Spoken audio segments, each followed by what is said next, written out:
مرحبا بكم.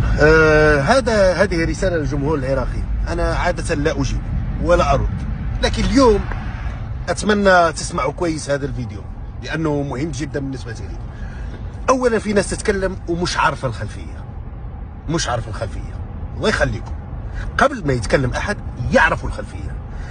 اللاعب السعودي علي البليهي بعد مباراة اليمن طلع صرح تصريح: بعد نهاية المباراة العراق سأرد على يونس محمود. أوكي، بعد مباراة العراق سأرد على يونس محمود.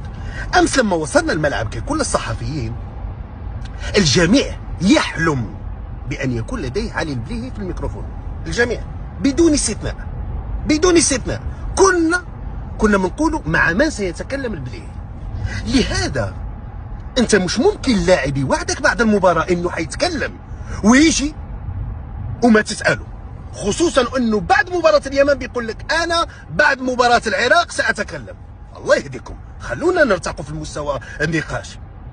عملت 40 لقاء هنا في كأس الخليج، شفتوا مني سؤال كذا ولا كذا، لكن البليهي يجينا ويختار كذلك قنوات الكاس وانا اقول له مرحبا بك، كيف حال الجو، كيف حال البرد، كيف حال. لا، اسمح لي لازم تسأله، لأنه هو